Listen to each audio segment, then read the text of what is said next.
In the timeless expanse of the Undying Lands, the Valar, the divine guardians of Arda, convened in their radiant halls.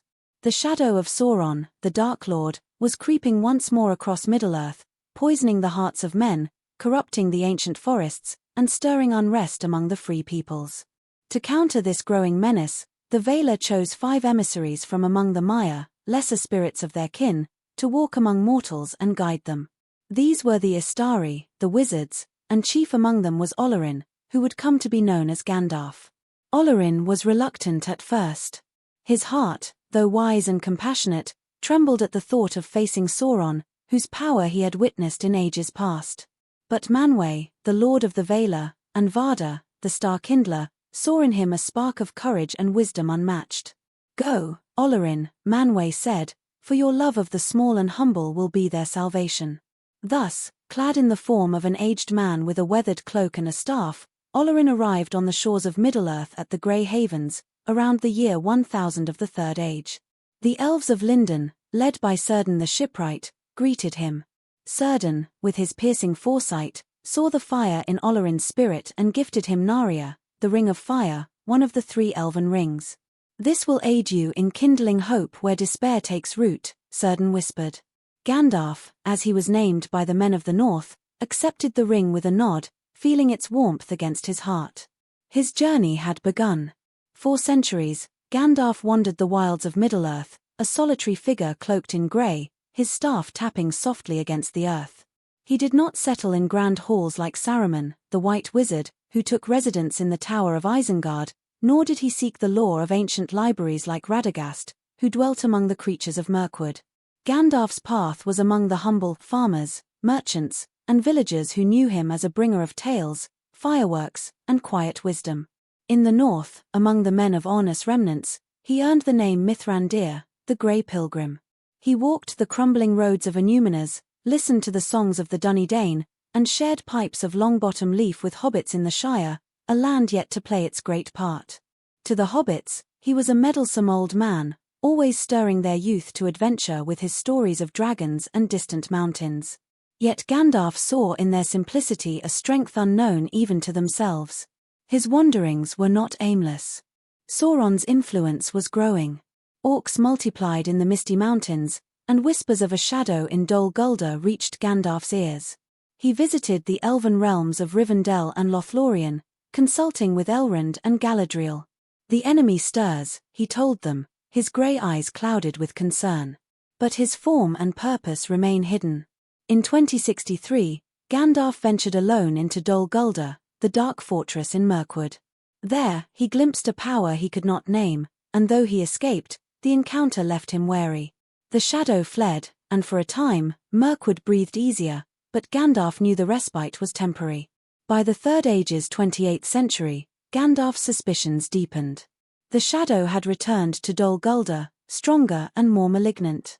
He urged the formation of the White Council, a gathering of Middle-earth's wisest, Elrond, Galadriel, Círdan, Saruman, and himself. Saruman, now the council's head, dismissed Gandalf's fears, claiming the One Ring was lost forever, washed to the sea. But Gandalf's heart was not eased. In 2850, he infiltrated Dol Guldur again, discovering the truth. The necromancer was Sauron himself, slowly regaining strength. In Dol Guldur's dungeons, Gandalf found Thrain II, the Dwarf King, broken and dying. Thrain entrusted him with a map and a key to Erebor's secret door, whispering of his lost ring, one of the 7. Gandalf's mind raced. Sauron was hunting the rings of power. He returned to the White Council, urging action. Saruman, reluctant and secretly covetous of the One Ring, resisted, but Galadriel's will prevailed. In 2941, the council drove Sauron from Dol Guldur, though he fled to Mordor, his true stronghold. Gandalf's thoughts turned to Erebor, the lonely mountain. A dragon, Smaug, held it, and a dwarven kingdom restored might check Sauron's northern ambitions. He met Thorin Oakenshield, Thrain's son, in Bree, and planted the seed of a quest to reclaim Erebor. But Thorin's company needed a spark of luck or fate. Gandalf's mind drifted to the Shire, to a hobbit named Bilbo Baggins, whose courage he had long suspected. In the spring of 2941, Gandalf arrived at Bag End, smoke rings curling from his pipe. Bilbo, comfortable and resistant, was bewildered by the wizard's proposal of adventure. Yet Gandalf saw in him a resilience that Thorin's dwarfs lacked. "I am looking for someone to share in an adventure," Gandalf said, his eyes twinkling. By dawn, 13 dwarfs and 1 flustered hobbit were on the road to Erebor. Gandalf guided the company through perils, trolls, goblins, and stone giants. In the misty mountains, he rescued them from goblin hordes, slaying the great goblin with his sword, Glamdring. But it was in the dark tunnels beneath that fate turned. Bilbo, lost and alone, found a small golden ring. Gandalf, sensing a shadow on the hobbit's tale of riddles with Gollum, felt unease but could not yet name it. When Gandalf left the company to attend the White Council, he entrusted Bilbo with their safety. His faith was rewarded. Bilbo's courage and the ring's unseen aid saw them through Mirkwood and to Erebor. Smaug fell to Bard of Dale, and though Thorin's greed led to his doom, Erebor was reclaimed. Gandalf returned to find the Battle of 5 Armies won, a fragile alliance of men, elves, and dwarfs holding against Sauron's orcish probes. Bilbo, weary but wiser, returned to the Shire, the ring in his pocket. 60 years passed. Gandalf roamed Middle-earth, piecing together the puzzle of Bilbo's ring. Its power over Gollum, its effect on Bilbo's long life, and ancient texts in Gondor's archives pointed to one truth: it was the One Ring, Sauron's master weapon.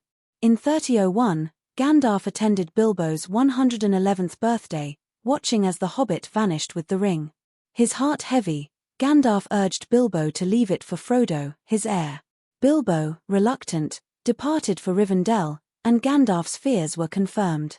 He sought Gollum, capturing him with Aragorn's aid in 3017. From Gollum's wretched tales, Gandalf learned the ring's path and Sauron's hunt for it.